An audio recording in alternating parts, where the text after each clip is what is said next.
Today I want to tell you everything I know about my collection of hammers. This is what I do with them, what I use them for and what I know about them. As always, I'm just a hack with a YouTube channel. If it matters for some reason, or if you're working on the space program as a matter of certainty, get some better information. So, we'll start with the hammer everyone knows and loves, the claw hammer. This is a lovely example. It's a plum. Who knows where it's made. It says on it, warning, wear safety glasses, which is always a good idea. I don't think I've ever driven in a nail with safety glasses on, although I always wear spectacles. That's not to say that's the way to go, it's just what I do.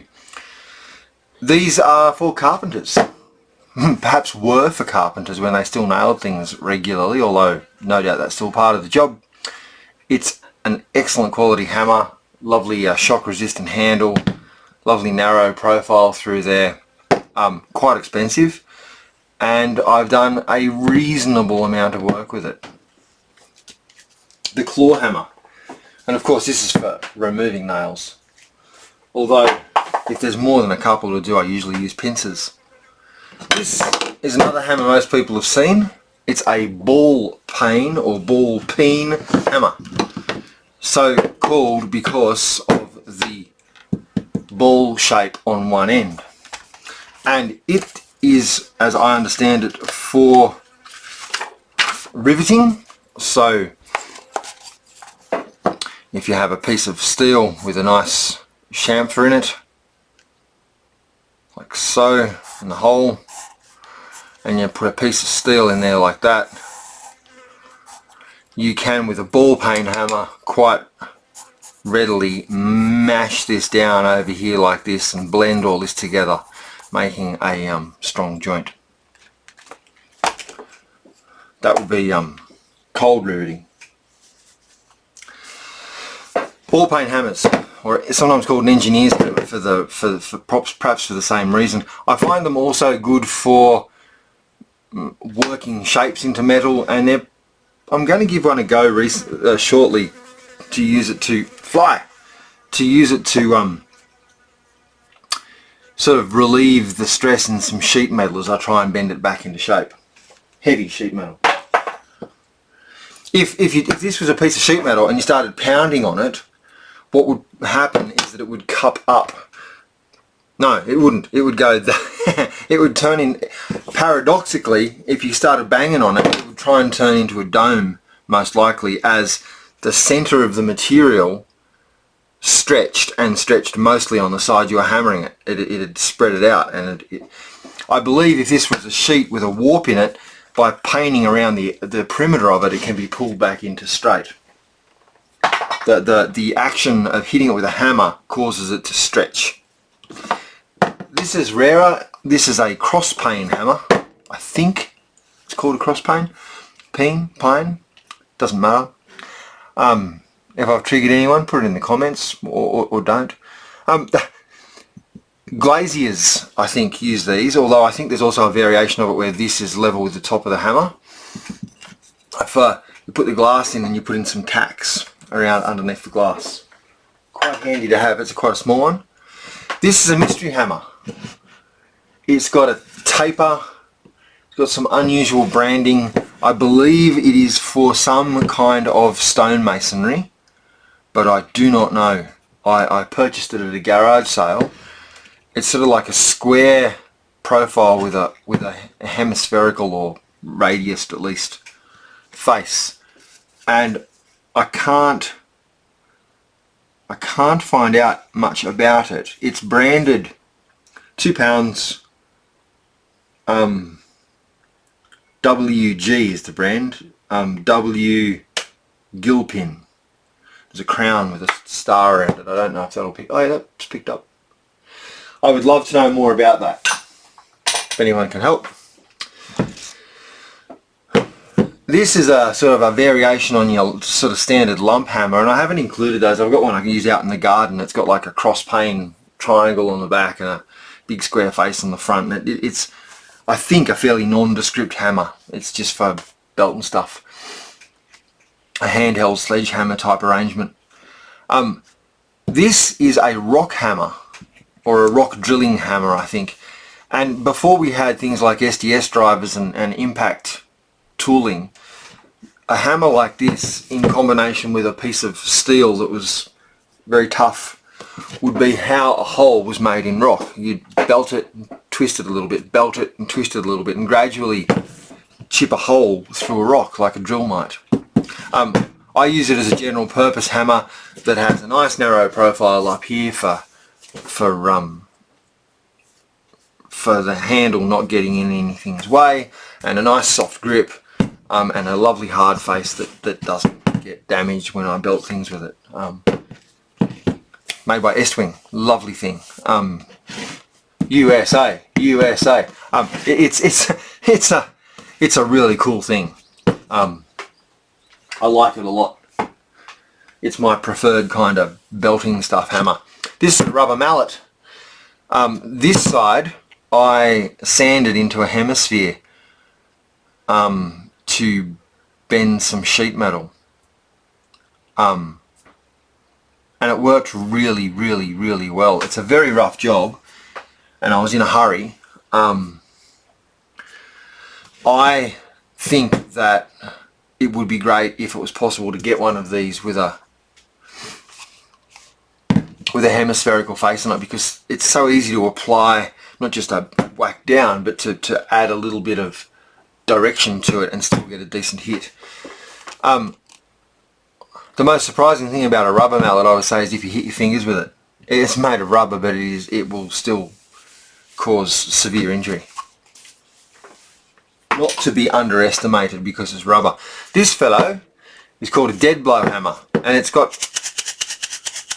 shot in it. And the idea is that when you hit it, it doesn't want to bounce. Limited use for me, to be honest. I thought I'd use it more. Some people use them to set parts in devices, to set them down onto their parallels and stuff. I'm yet to find something I use it for regularly, but at the same time, it's a good thing to have.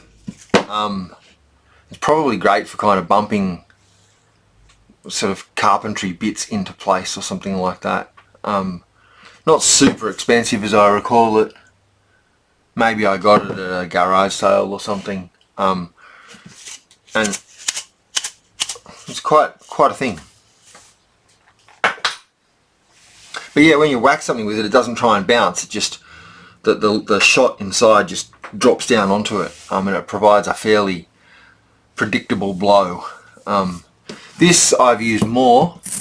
It's a soft face hammer. They're plastic inserts. This is a very good example of one. Has replaceable inserts. Thorex 712, made in England, and not old. I've got another Thor hammer to show you, and I'm assuming I can get other materials, you know, things of different durometer and stuff, like softer faces, that I can screw into there. And indeed I could probably make, doesn't look like a particularly weird thread, I could probably make an aluminium face for this, which actually might be a good idea. I'll turn that on the lathe. See? I knew there's a reason I did these videos. Trying not to cross the threads. Often threads, when you're trying to start them, they'll want to cross. I'll wreck them instantly. If a thread doesn't go on fairly easily, there's probably something wrong. And going backwards, eventually it'll go click, and then you know there's a start there, which at least gives you a hope of getting a thread to do up. Nice alignment, and just feel, you know, no need to hulk it. And lucky last is this peculiarity. Again, a Thor hammer. On this side it is it brass or copper? I don't recall. I think on this one it certainly looks like copper, but it's a soft face, and you can see it's all marred up. In fact, one moment, please.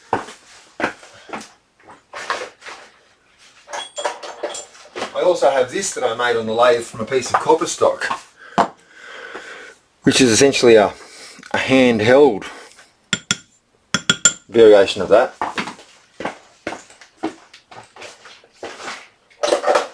For doing fine adjustments on things on the lathe and on the milling machine. Stefan Gotterswinter on his channel showed one, and it looked like a great idea to me. But on the other side of this, so that I think from memory these aren't screwed in. I think from memory these are this middle piece, which looks like it's cast, but it mustn't be too brittle, given that I think that to get this out there's something to do with sort of opening this out a little bit, pulling it out, and then putting the new one in and peening this down. No doubt with a ball peen hammer. Ball peen hammer. Maybe. Anyway, I'm unlikely to wear through this in my lifetime given the way I use this tool. It's just, there's a lot of meat there, and you know, it doesn't get a massive flogging. It's just for when you need to hit something with a hammer that's actually quite hard and gives quite a sharp blow, but won't easily mar the steel that's being hit. On this side, this is an interesting thing. This is a coil of leather. It's called a rawhide face, or a rawhide hammer. It did get a bit loose in there at one stage, so I don't know if it was advisable or not, but I soaked the whole front of the hammer in saddle grease, and it swelled up quite nicely. It should make it less brittle and less likely to kind of ablate when I whack things with it. I don't use this side very much, but again, Stefan shows using this to set parts into vices and stuff to make sure they're sort of properly located. And I think I'll start doing that myself. And being leather, there's no chance of damaging the part, really, I don't think, unless it's plastic maybe. So this side of this hammer might start to get a little more wear. This was very expensive and quite a luxury. I got a voucher, I think, for a birthday, and I thought, I'm going to get one of those things that I've seen at the tool shop. And I'm very, very happy to have it. As you can see, I like hammers. If you know me, you'll know there's nothing that I can't geek out about. And it turns out that hammers are in that list.